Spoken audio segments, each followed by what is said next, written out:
প্রার্থী চূড়ান্ত হওয়ার পর থেকেই ত্রয়োদশ জাতীয় সংসদ নির্বাচন নিয়ে উত্তেজনা ছড়াচ্ছে নির্বাচনী আসনগুলোতে। তবে পটুয়াখালী-৩ আসনে বিএনপি নেতৃত্বাধীন জোটের সিদ্ধান্ত নিয়ে তৃণমূলের মাঝে সৃষ্টি হয়েছে অস্থিতিশীলতা। বিএনপির সাবেক কেন্দ্রীয় সদস্য হাসান মামুন ২০১৮ এর নির্বাচনের মতো এবারও দলীয় মনোনয়ন না পাওয়ায় দেখা দিয়েছে বিভাজন। গত ২০১৮ সালের নির্বাচনে হাসান মামুন ভাই ধানের শীষের প্রার্থী হিসেবে চূড়ান্ত ছিল। অলৌকিকভাবে দলীয় সিদ্ধান্তে গোলাম মাওলা রনি সাহেব মনোনয়ন পেলেন। দলীয় সিদ্ধান্ত মেনে হাসান মামুন ভাইয়ের নেতৃত্বে সকল নেতাকর্মী মাঠে নামেন। কিন্তু দুঃখজনক হলেও সত্যি, সেই গোলাম মাওলা রনি নির্বাচনে মাঠ ছেড়ে পালিয়ে যান। তখন ৮৭ জন নেতাকর্মী কারাগারে ছিল, তাদের খোঁজখবরও তিনি নিলেন না। সেই সকল নেতাকর্মীর জামিনের ব্যবস্থা করেন জনাব হাসান মামুন। গলাচিপা ও দশমিনা উপজেলা নিয়ে গঠিত এই আসনে গণ অধিকার পরিষদের সভাপতি ও ঢাকা বিশ্ববিদ্যালয়ের সাবেক ভিপি নুরুল হক নূর বিএনপি নেতৃত্বাধীন জোটের প্রার্থী হিসেবে মনোনয়ন পেয়েছেন। এরপরেই জোটের সিদ্ধান্তের বিরুদ্ধে গিয়ে স্বতন্ত্র প্রার্থী হিসেবে মনোনয়ন দাখিল করেন হাসান মামুন। দল থেকেও করেন পদত্যাগ। হাসান মামুনের প্রচারণায় স্থানীয় বিএনপি, যুবদল ও ছাত্রদলের বহু নেতাকর্মী সক্রিয়ভাবে অংশ নিচ্ছেন। তাদের একাংশের ভাষ্য, মনোনয়ন সঠিক না হওয়ায় নেতাকর্মীরা নিজ উদ্যোগে মাঠে নেমেছেন। এমনকি উপজেলা বিএনপির কমিটি বিলুপ্ত ঘোষণা করা হলেও বিলুপ্ত কমিটির সদস্যরা মিষ্টি বিতরণ ও শপথ গ্রহণের আয়োজন করে। পদ্মা সেতু, মেট্রো রেল এবং এলিভেটেড এক্সপ্রেসওয়ে নির্মাণের গর্বিত অংশীদার বসুন্ধরা সিমেন্ট।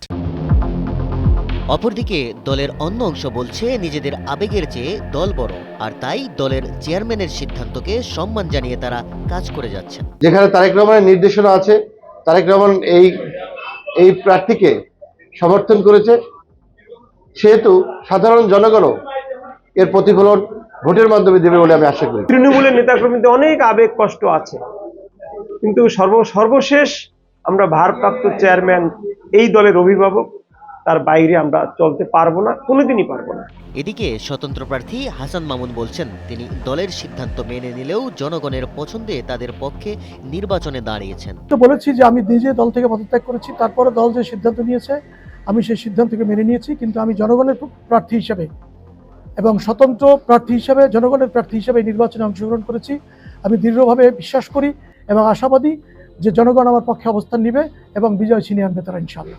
এই বিষয়ে জোটের প্রার্থী নুরুল হক নূর বলছেন, এমন অবস্থা কর্মীদের জন্য বিভ্রান্তিকর। তবে তিনি আশাবাদী, কর্মীরা শেষ পর্যন্ত দলীয় সিদ্ধান্তকে সম্মান জানিয়ে তার পাশেই থাকবেন। তবে এটা ঠিক যে নির্বাচনী মাঠে থাকার ফলে কর্মীদের মধ্যে একটা ব্যাপক জনের বিভ্রান্তি হচ্ছে এবং অনেক জায়গায় একটা মুখোমুখি অবস্থান তৈরি হচ্ছে।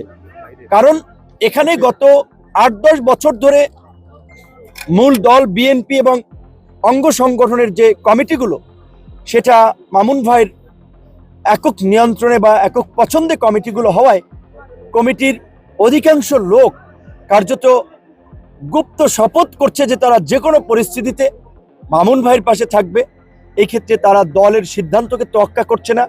দলের সর্বোচ্চ নেতার প্রতি আমি মনে করি এটা অসম্মান দেখাচ্ছে এবং আমি আশাবাদী যে অন্তত এখানে বিএনপির নেতা কর্মীরা সর্বস্তরের দল অঙ্গ সংগঠনের শেষ পর্যন্ত তারা জোটের প্রার্থী হিসেবে আমার সাথে থাকবেন। কেন্দ্রীয় নেতৃত্বের তরফ থেকে শরিকদের পক্ষে কাজ করার নির্দেশ দেওয়া হলেও স্থানীয় পর্যায়ে তা কঠিন বাস্তবতায় পরিণত হয়েছে। স্বতন্ত্র প্রার্থী ও জোট প্রার্থী দুজনের উত্তপ্ত অবস্থান ভোটারদের সিদ্ধান্তকেও প্রভাবিত করতে পারে। ফলে শেষ মুহূর্তে বদলে যেতে পারে ভোটের মাঠের হিসেব। পটুয়াখালী থেকে গোপাল হালদার রাহুলের পাঠানো তথ্যচিত্রে ডেস্ক রিপোর্ট, কালের কণ্ঠ।